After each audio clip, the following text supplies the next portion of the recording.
going down? It's your boy Juicy J. Our hustle is our hustle, man. That's what you're watching right now. It's going down. Poppin', Kendrick Lamar, my dude Rambo. Our hustle. Yeah.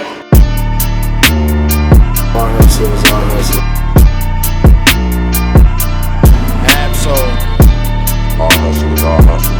Our hustle is our hustle. Welcome back to the Hip Hop Report. This is Rambo Hustle. And of course, we have to discuss the Jay-Z 3-night Reasonable Doubt blueprint experience that happened this weekend at Yankee Stadium, where we saw basically everybody but the ones that are still bitter about losing everything to Hove on that stage. Even Jazzo came out and celebrated with Hove, somebody that had popped out a few weeks ago to speak on Hove, and people tried to champion it like, oh, Hove didn't take care of his people. And look, I understand. Hove has had his moments where I question his authenticity or his loyalty to the game, but also he's got so many moments where he's actually put on for the industry, helping 21 Savage with legal issues, helping Lil Wayne with tax issues, literally doing features for Drake to make him a more validated artist in the industry and to give him that green light.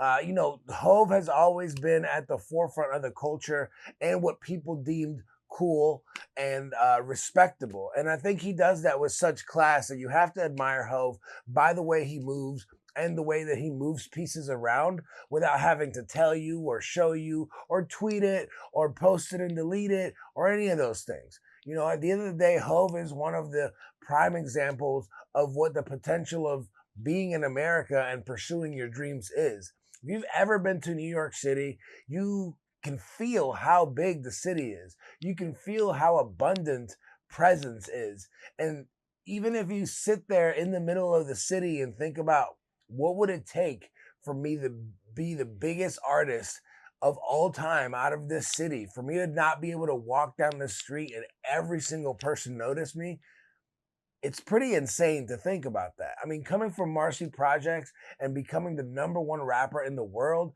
out of New York City, I mean, it's just almost like it's unimaginable how hard that seems to be. But somehow Jay-Z, through it all, made it happen.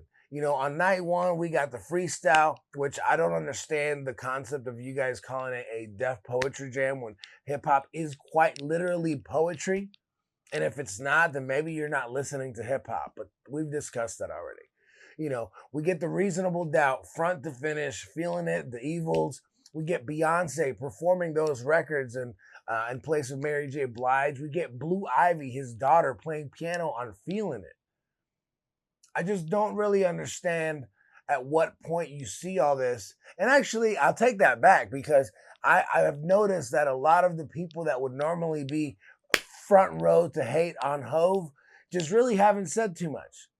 We even went as far as having some of you that like to hate on anything that's adjacent to Kendrick Lamar just go and talk about the J. Cole concert, because clearly that J. Cole concert was way bigger news than Jay-Z's 3 sold-out shows at Yankee Stadium.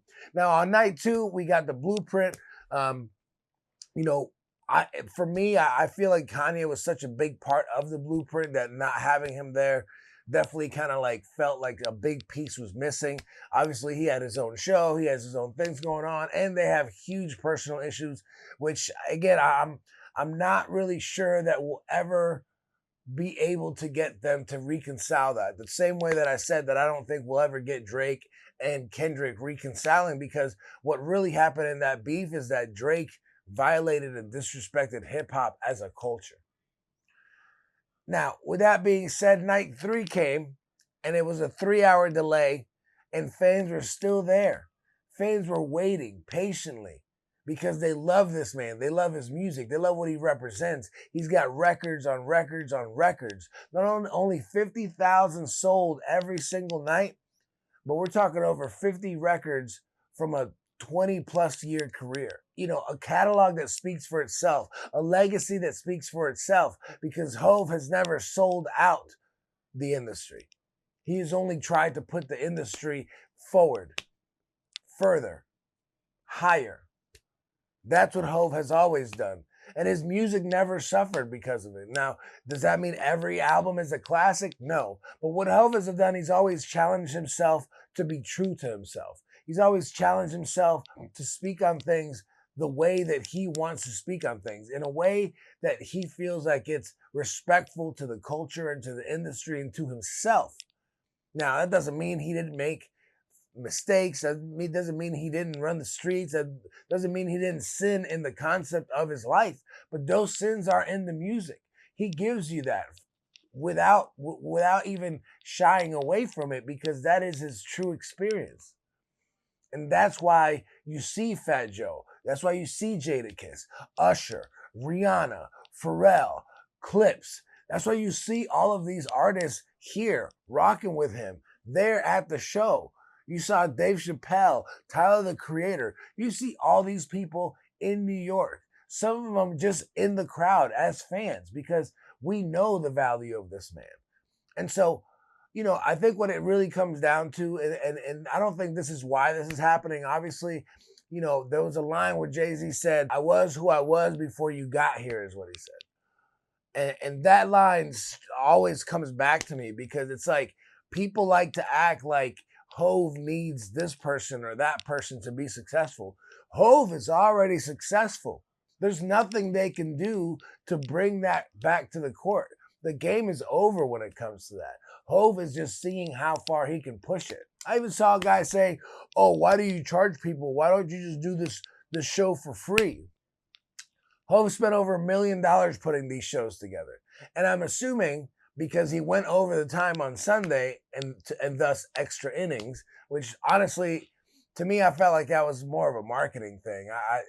As much as I would hate to say that he made people wait for the concept of marketing, it's like, how else can we extend the conversation of this concert from 9 to 12 a.m. without a concert even happening, and then the concert's still happening? People wait, people love it, people have an amazing time, and nobody even said nothing bad. The only thing that people said bad about the concert was security, which has nothing to do with Hov. So at the end of the day, this is what real fans look like. Fans that love your music because it means something, because it has passion. And even on the other side of the scope, J. Cole is doing his Fall Off tour, and you can see that same passion that we've gotten from Jay-Z. I would even say more so. So, while everyone's talking crazy about Jay and trying to downplay his legacy and his catalog and everything he's done in the industry, just ask yourself, who do you have to thank for Rihanna? Who do you have to thank for Beyonce? Who do you have to thank for Cole? Who do you have to thank for these artists that have paved the way for hip hop and created legendary records year after year after year? Hov. Hov is who you have to thank. Because in every conversation, in every generation that we've had, Hov was at the forefront of hip hop and that conversation being had. He is always, regardless of how many number one albums or singles he has or doesn't have, Hov has been with the best of them. Rap with the best of them. Done business with the best of them. And he never turned his back on hip hop to say, "I'm bigger than the program." Because one thing is wanting to be bigger than the program, but then the other is believing that you are. And the other is realizing that you're not and still trying to double down. Subscribe to the channel. Subscribe to the channel. If you want the latest and greatest, do it for the game. Subscribe to the channel. Subscribe to the channel. If you want the latest and greatest, do it for the game. Music takes, these are the breaks. Music takes, these are the breaks.